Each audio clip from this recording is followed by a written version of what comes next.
Little Old Twins. One day the owner brought some people to see the railway. He showed them everything. They travelled in the trains and looked at stations and bridges and coaches.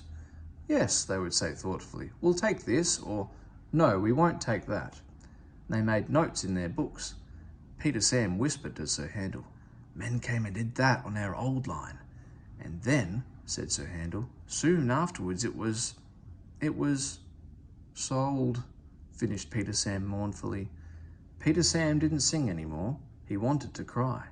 The other engines were sad too. What's the matter with you all? His driver asked him one day. You look like dying ducks. We don't want to be sold, said Peter Sam miserably. Sold? The driver was surprised. Who to? To those people who came and talked about taking things. You silly little engine, laughed his driver. They're not going to buy us. They're going to take our pictures on television. And he tried to explain what that meant. Not going to be sold, not going to be sold, sang Peter Sam. He could hardly wait to tell the others. He told them about the television as well, and they were pleased and excited too, all except Sir Handel. I don't hold with it, he grumbled. Vulgar, I call it. Fancy traipsing about making an exhibition of yourselves. I won't do it, I tell you. Tell you something indeed. Just let the thin controller come here. I'll tell him something. Skarloey said nothing. He just winked at Peter Sam like this. But next day, when the thin controller did come to explain about the television, Sir Handel kept strangely quiet. Now, said the thin controller at last, I want every engine to take part. I don't feel well, quavered Sir Handel. You poor engine, said the thin controller gravely. You can stay in the shed. Sir Handel smiled broadly. And your driver and fireman shall take you to pieces. That will make a very interesting picture, just what we need. Sir Handel's feelings were beyond words. That's that, said the thin controller. Now, Skarloey, will you take Agnes, Ruth, Lucy, Jemima and Beatrice? Yes, please, sir. I was hoping you would let me have them. Duncan shall have a goods train, while Rusty, with Mr. Hugh and the men, can show how we mend the line. Please, sir, what about me, sir? Asked Peter Sam anxiously. The thin controller smiled. You, Peter Sam, shall pull the special television train. Oh, sir, bubbled Peter Sam in ecstasy. The television men built towers for cameras beside the line.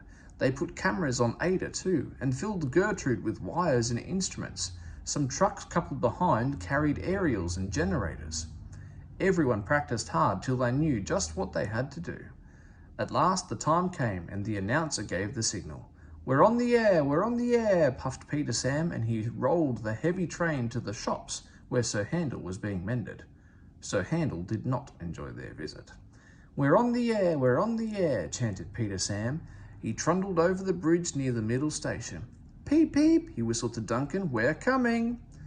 The announcer talked to Duncan, and then they puffed over the second bridge to Quarry Siding, where Rusty, Mr. Hugh, and the men were waiting to explain about their work.